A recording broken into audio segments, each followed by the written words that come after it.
everyone. I will be talking about our second lab report, our Drosophila long-term population study lab report. So I will be walking us through exactly what to include in this formal lab report that is due. So let's take a look. So just like the first lab report, you will need to include all of these sections in your lab report. So you'll need to include a title and then the abstract, which is about a paragraph long, an introduction section, which is about a page, maybe a page and a half, a method section, which is only about a paragraph, maybe 2 paragraphs long, a results section, which includes a graph, so that could be a little bit lengthy depending on how big your graph is. But it also includes text, so a paragraph for the text. And then a discussion section, which should take about a page. And then a conclusion, which is about a paragraph. And then your references. So those would be the citations that you used. So let's start with the title. So just like the first lab report, the title, well actually the first lab report they didn't give you the title, but this one it gave you the title. So it says Drosophila population study. So if you, by the way, when you look at your lab report, your workbook, you should be looking at page 291 in your workbook as you work through putting together your lab report. So on page 291, it says under title, Drosophila population study. And you'll notice that Drosophila is italicized. So Drosophila is the genus for fruit fly. And so that's why it's italicized, because our scientific names, when we type them, we italicize them. So that's why it needs to be italicized. So you can just type it up, italicized Drosophila, and then population study. So next we do the abstract. So just like the first lab report, I highly recommend that you do this section last, because it's a summary of your report. It includes what you did, how you did it, an overview of the results, as well as your conclusions.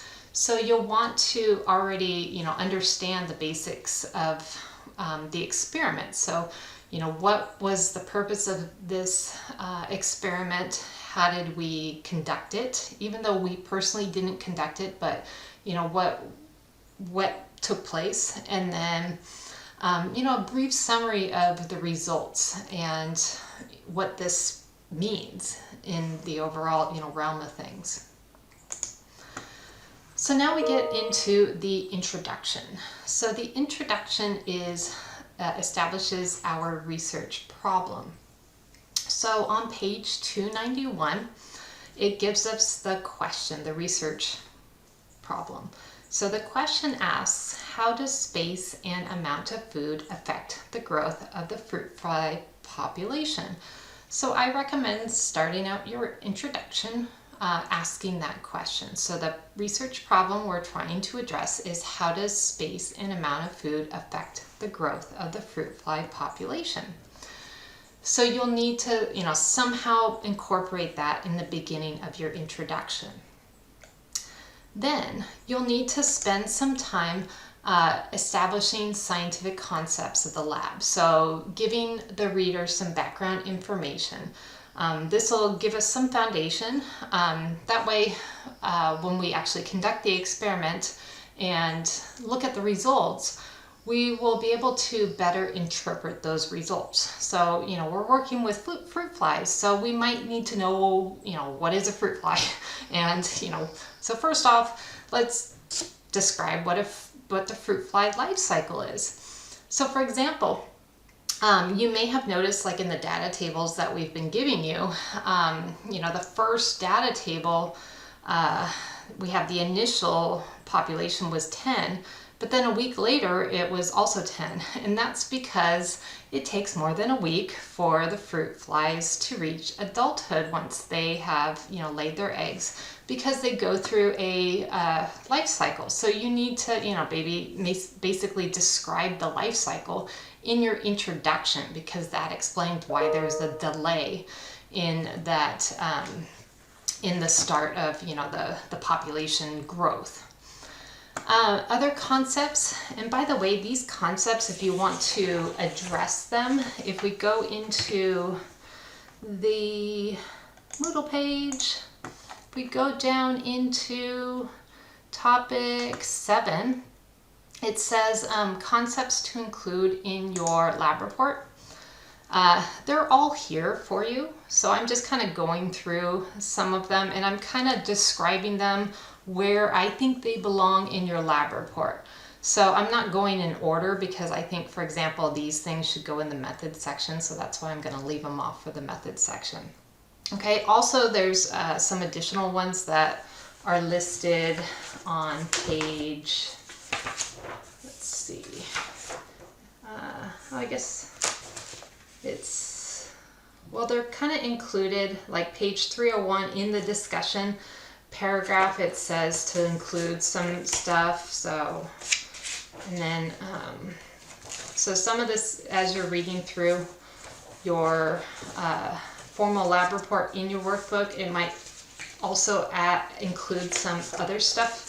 So, like for example, it says background on page 291, include fruit fly life cycle, concepts of carrying capacity, and things like that. So I'm including stuff from here as well as from page 291 when I'm talking about your introduction. Okay, so just be aware of that.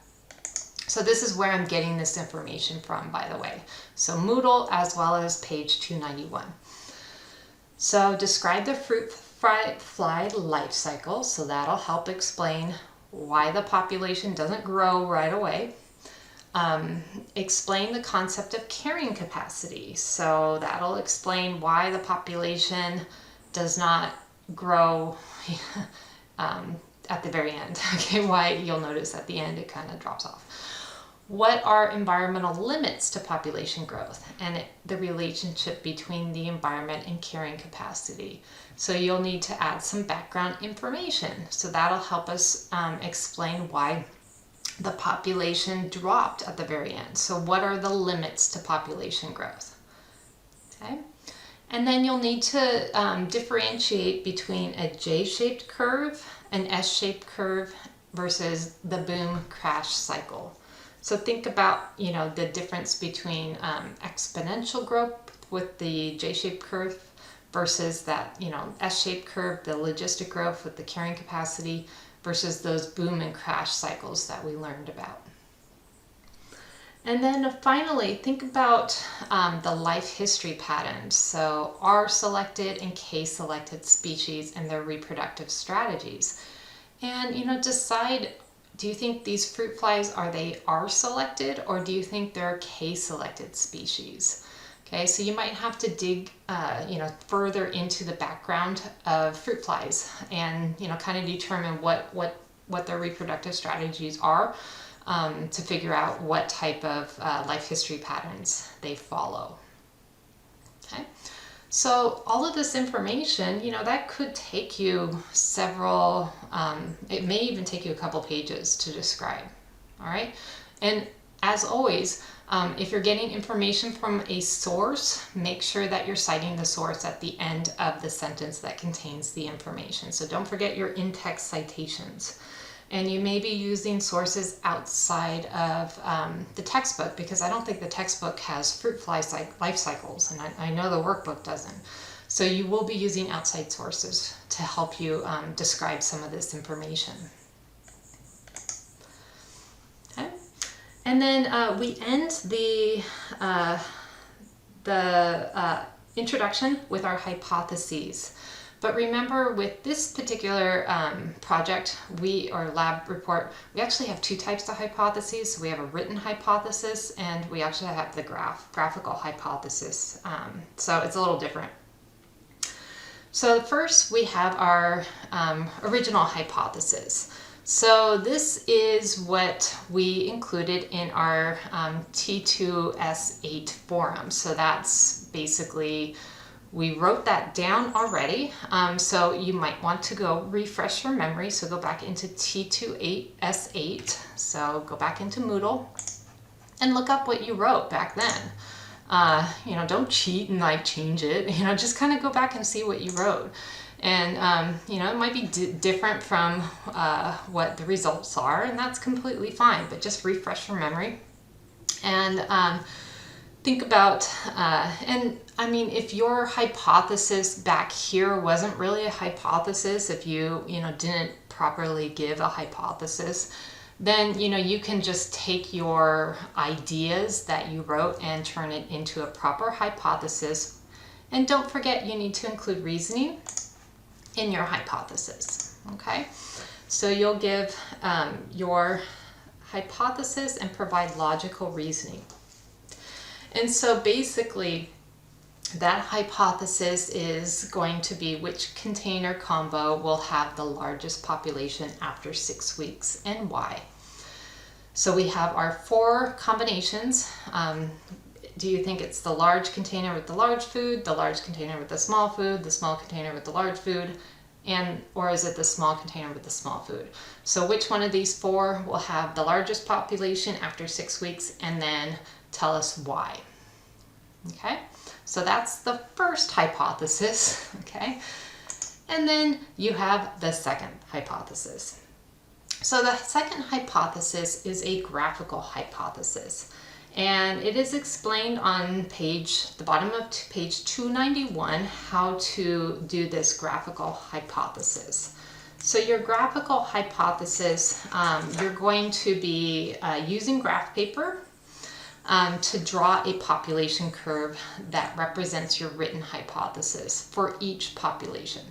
So in this case, it says use the graph paper. So you don't need to use Excel, because it says in the instructions here to use the graph paper.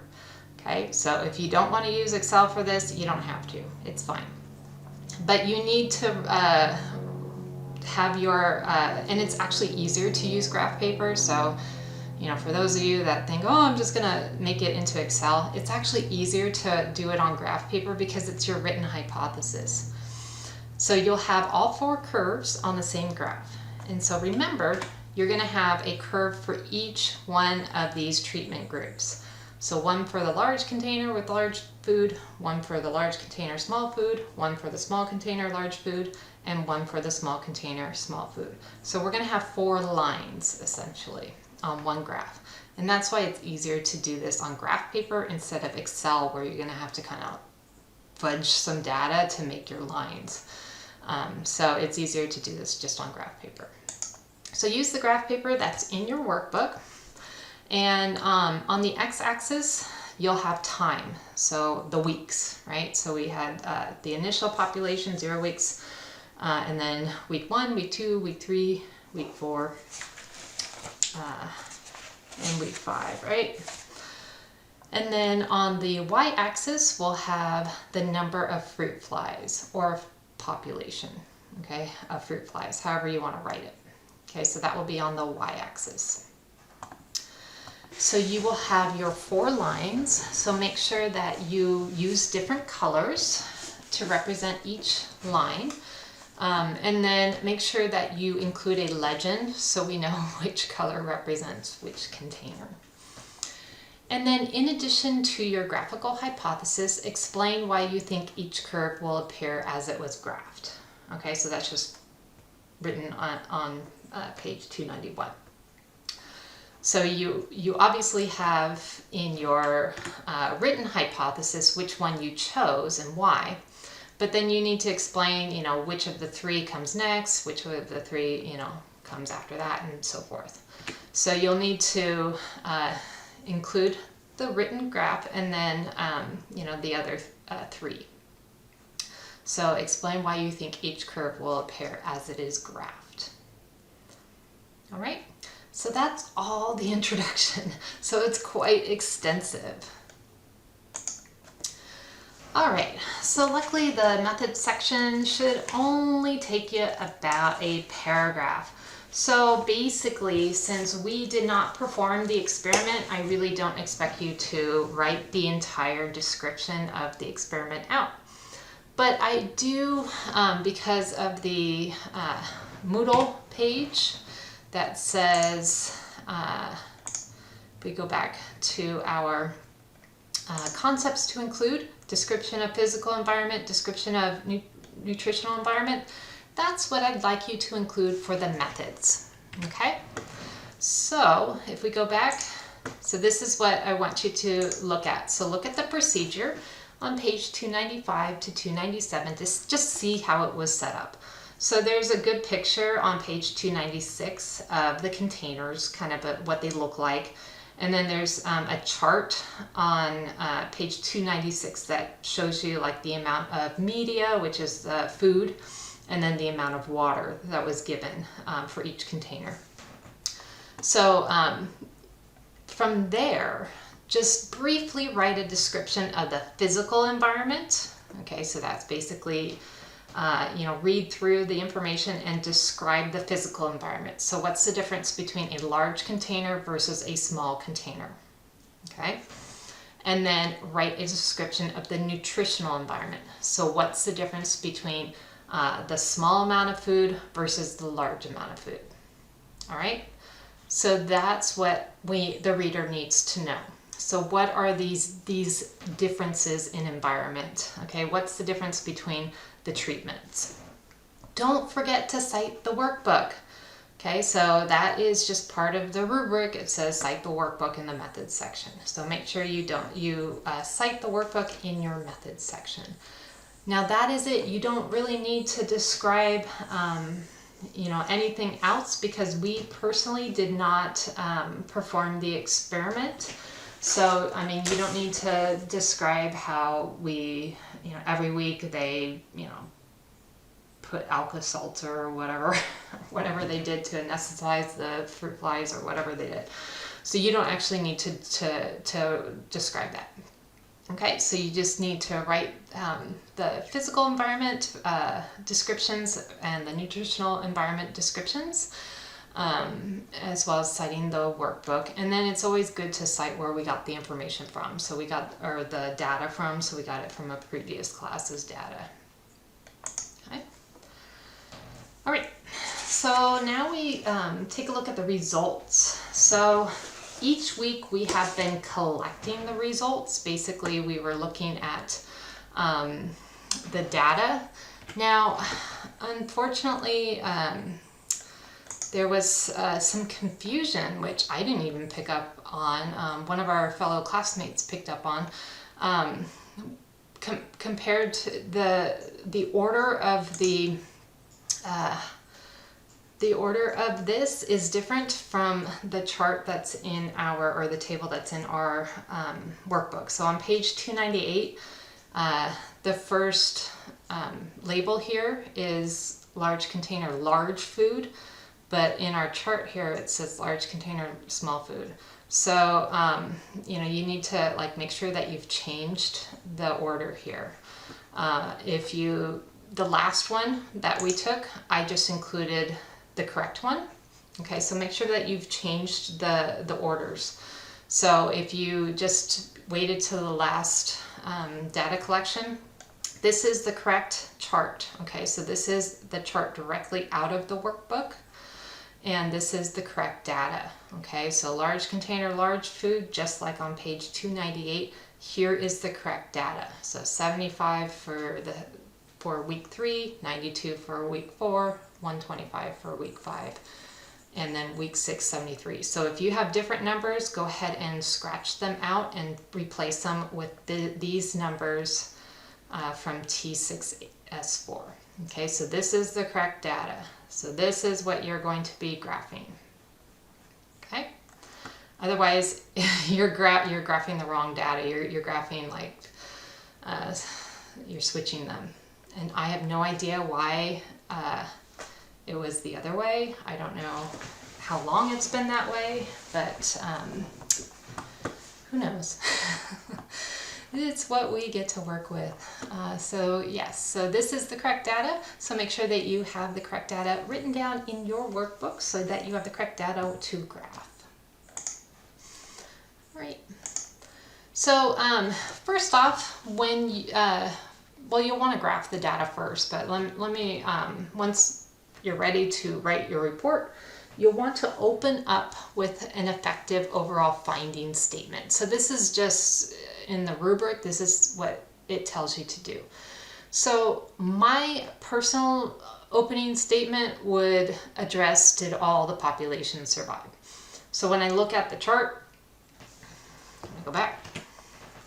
When I look at the chart, did all the population survive? Nope. Okay, so not all the population survived. In fact, one of them completely died off, and the other two are not surviving very much. They'll probably die if we kept it going another week. So they did not all survive. It looked like, you know, they are all not doing too well. The only one hanging on is the large container, large food population. So that would be my opening statement. So at the end of the experiment, we see that one population completely died off. A couple others nearly died, and then only one is hanging on. Okay. So open up with a, effective overall findings. So this is obviously one of those boom and crash cycles. So we ended up with only one population really surviving to the end. The other three are on their way out. Next, you'll need to include a graph. So this time you will need to graph the data. So it says at the top of page 299 that it can be a hand-drawn graph. You can include a hand-drawn graph. So on page 299, you can graph a hand-drawn graph. So this graph will be set up the same way as your graphical hypothesis. So on the x-axis, you will have the time, the weeks, and then on the y-axis, you'll have the population, the number of Drosophila, just like the graphical hypothesis. You will have 4 lines, just like the graphical hypothesis. So make sure your lines are color-coded and you state which container is which line. And don't forget to include a title for your graph. Okay, so that will be your graph. And this time it can be hand-drawn, so ignore this no hand-drawn because it specifies in the direction that you can graph it on that particular graph paper. Then you need to include a paragraph, basically telling the reader what they should be looking for in the graph that you have drawn. So you'll need to explain in writing what they see.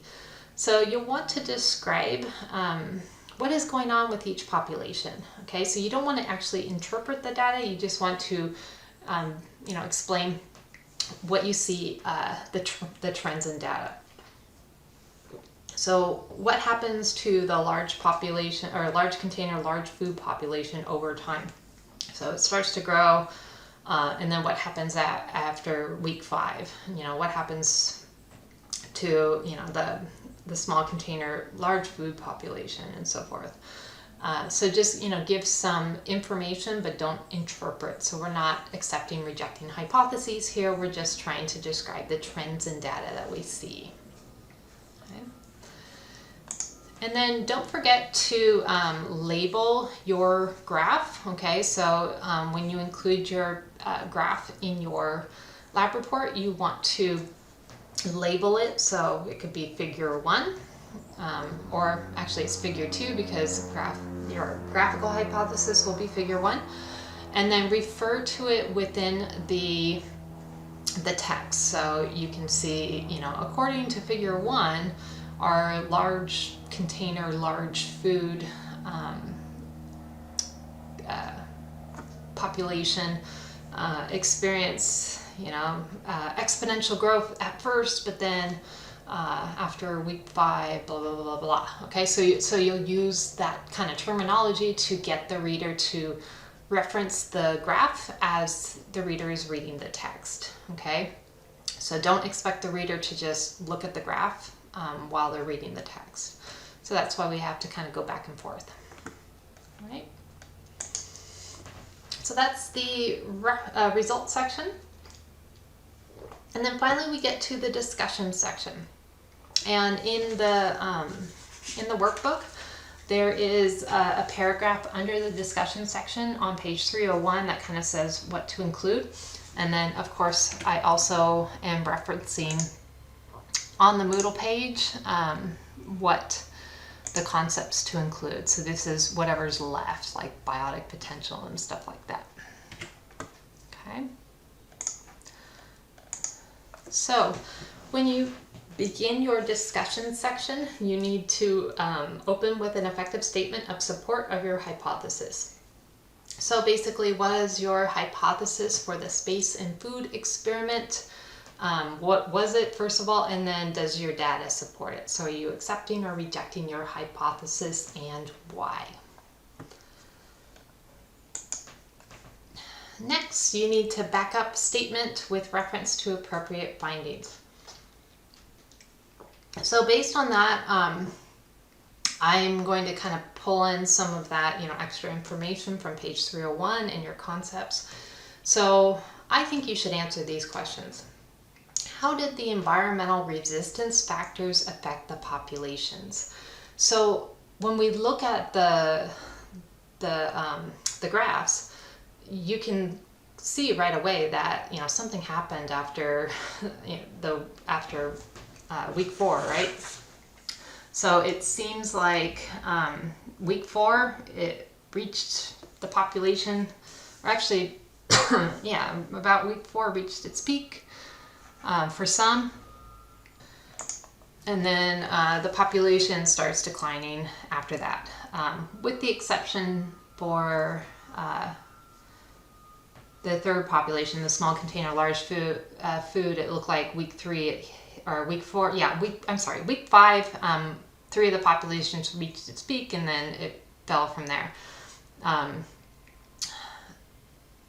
One of the populations reached its peak after week 4. So what do you think happened? So how did the environmental resistance factors affect the population? So think about, what are the resistance factors? First of all, okay, we had 2 of them. We had the space and we had the food. And then, how did that affect them? And then also, were there any unexpected results? And if so, why? Okay, so for example, the small container large food. So that one had plenty of food, but not enough space. And you can see right away that, the population, it kind of grew pretty steadily, but then at week 4, it reached its peak and then it started to decline to 0.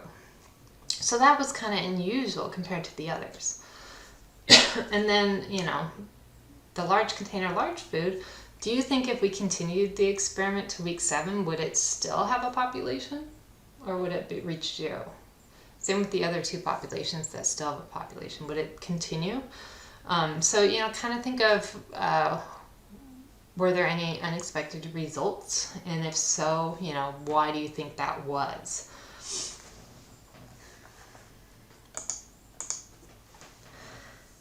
And then from the rubric, we need to effectively link answers to research question to solution of problem, information for the field, and other applications. So this is what I associate with that. What type of growth curve did you observe and why? Okay, so what type of growth curve are these? Are they the J-shaped growth curves? Are they the S-shaped growth curves? Or are they the boom crash growth curves? Okay, and why? And then what was the rate of growth? So are they exponential? Did they reach carrying capacity? That kind of thing. And did it differ in the different containers? So do you think, they all had the same type of growth rates? Or did different containers experience different growth rates? And why or why not? Another question, which survivorship curve applies here? So if you remember from our activities, so we have the type 1 survivorship curve where we have most individuals surviving childhood and adulthood, and then they die of old age. Or is it type 2 where they steadily, die off throughout the lifespan? Or are they experiencing type 3 survivorship curve where you have a high mortality in childhood and then a few survivors into adulthood? So, which survivorship curve do you think fruit flies have? And then how does this survivorship curve relate to the reproductive strategy of the fruit fly? So that kind of goes back to the R select versus K select strategy. So, we're tying that together. So from the introduction, so which is which? And then based on that, which one is which? And then did the flies ever reach carrying capacity, do you think? And why or why not? So do you think they reached a carrying capacity, or did they, was there some sort of limiting factor that prevented them? And then what correlation can you draw to human population growth? So based on our own population, do you think ours could end up being similar to the fruit flies? Do you think we could follow like the small container large food scenario? Do you think we could go extinct after we reach a peak? Do you think there's been human populations in the past that have exhibited that? Like I can think right now, look at Easter Island. If you've never heard of that story, look it up, Wikipedia. Easter Island population, they went through that experience and there's none left. So we can draw that correlation in past civilizations, human civilizations that kind of exploded and then crashed. And then do you think our global population could experience that? Do you think so? Could it, couldn't, make a prediction? Okay. And then sufficiently address other issues pertinent to the lab. So what errors might have been made and how would they affect the results? What experiments could be done next? So what were some sources of error in the experiment? Okay, so what do you think were some sources of error? So even though we didn't actually perform the experiment, what could have been some sources of error? So maybe take a closer look at the methods, the procedures, and think of what could have gone wrong with an in-person lab. So think about what potentially could have gone wrong. And if you were to change the experiment, describe what you might do differently to give you more consistent or reproducible results. So if you take a look at our data, what do you think we could have done differently so that we could get more consistent or maybe more reproducible results? Okay. So brainstorm some ideas and come up with a couple of different ones for each question here. Okay, so that was the discussion section, and then finally we get to the conclusion. So just like the previous lab report, the conclusion is not just a summary, because that's what the abstract's for. It's what you learned, okay, you specifically, okay, you the student. What did you individually learn overall from the experiment? So it could be, something about, I didn't know anything about the fruit fly, or it could be that, or, anything about the experiment. What surprised you about the experiment? And then what will you remember for the next lab activity? So what concept or what experimental technique or lab technique that did you learn, or lab report thing did you learn that you remember for the next lab activity? Okay, so that's all about you, and that goes in the conclusion. And then finally we get to our reference section. So you'll need to write down exactly where you got all of your information from. So one of them, everybody will need to include the workbook because, well, that's where the experiment came from, is from the workbook. So that has to be cited. Most of you will also cite the textbook because carrying capacity, all those survivorship courage, those concepts came from the Adigida textbook, so I suspect most of you will have that as a reference. And then any other source that helped you write the lab report. So the Drosophila life cycle, where did you get that information from? You'll need a full reference for that, and any other information you got outside of the textbook and workbook needs to be cited. Make sure you include in-text citations throughout your report, and then all of your references need to be in APA format. There are a number of sites where you can just plug in the information into the site and then it spits out the correctly formatted reference. So use those sites if you don't know how to properly reference things. And then, of course, you need to reread your lab report. So make sure that you're reading your lab report to catch any of those spelling or grammatical errors. I don't think anybody had a problem with section headings, so just make sure that you separate your sections. So you have, methods heading and a reference, or excuse me, a results heading, so I know where your methods section ends and your results begin. Make sure it's paragraph format with indented paragraphs, 12-point font, and that sort of thing. Just make sure it's, nice and clean, all that kind of stuff. And then before you go ahead and submit your lab report, just make sure that you have hit all of the points that are required. Like, I don't think I talked about biotic potential, so you might want to that could be maybe in the introduction, actually, the biotic potential of the fruit flies. That has to do with population size, so that can go in there. And then finally, when you're ready to submit, you can go ahead and look through the rubric and make sure that you can kind of grade yourself and give yourself the exceptional for each one of these categories. And this is the same rubric I use. So for example, a lot of you forget to open with an effective overall findings, or you include it like somewhere in between, so I have to give you this one, or you don't include it at all, so I have to give you that one. Okay, so stuff like that.